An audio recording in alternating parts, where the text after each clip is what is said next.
In a previous video, link in the description, we went over how to find the derivative of a log function with any base.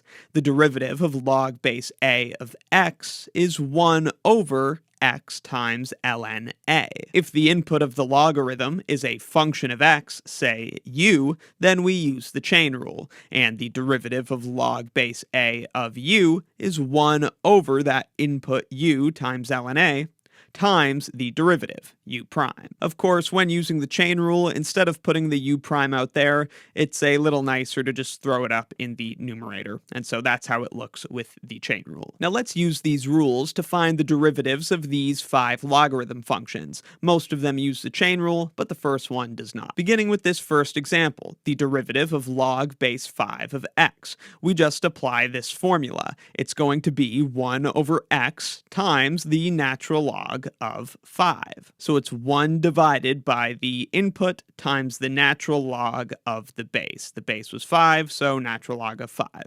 In the second example, the input is a function, x squared plus 1, and the base is 3. So in this case, we can start with 1 over the input, x squared plus 1, times the natural log of the base, so times the natural log of 3. But then, by the chain rule, we also have to multiply by the derivative of that input function. The function that's being put in the logarithm is x squared plus 1, so let's multiply by its derivative, which is just 2x. And if you prefer, we could just bring that 2x into the numerator of this fraction, and there is our derivative. The derivative of the natural log of x squared plus 1 is just like the previous example, except instead of ln 3, we would have ln of e, because that's the base of the natural logarithm.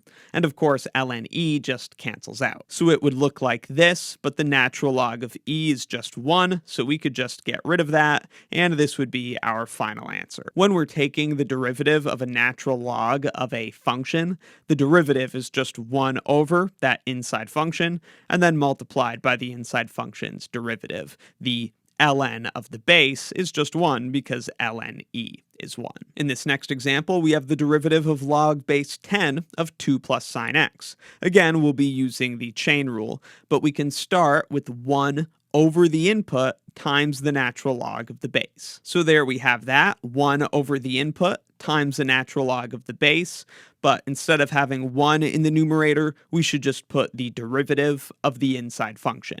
The inside function is 2 plus sine x, the derivative of 2 is 0, the derivative of sine x is cosine x, and so that would be our final answer. Finally, the derivative of the square root of log base 2 of x. This is a little different from the other examples because this is a composite function, but the outside function isn't the logarithm. In this case, the logarithm is the inside function, and it's inside the square root.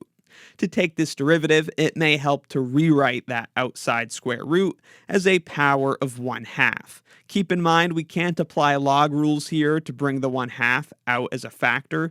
That would only apply if the 1/2 was the power of the input, the power of x. In this case, it's the whole log function being raised to that power of 1/2, so that log rule does not apply. All right, to take the derivative of this, we need to start with the derivative of the outside function, which in this case is a power of 1/2. So we're going to use the power rule. Bring the 1/2 out front as a factor, and then reduce the power by 1. So that looks like this. 1/2 minus 1 is -1/2, so there we go. Notice we did not change the inside function. We're using the chain rule here, so the last step is to multiply by the derivative of that inside function. Of course, the derivative of log base 2 of x is just 1 over x multiplied by the natural log of the base, which is 2. And that's our derivative, which we could rewrite some if you like. 2 is in the denominator, and x ln 2 is in the denominator. And really, we could put log base 2 of x in the denominator as well, because it has a negative power. Its power is also 1/2, so we could also put it back in a square root if that's how you prefer to express your final answer. And it could look like that. 1 over 2 ln 2 x, and then root log base 2 of x. So that's how to take derivatives of log functions. Let me know in the comments if you have any questions, and be sure to check out my Calculus 1 course and Calculus 1 exercises playlists in the description for more.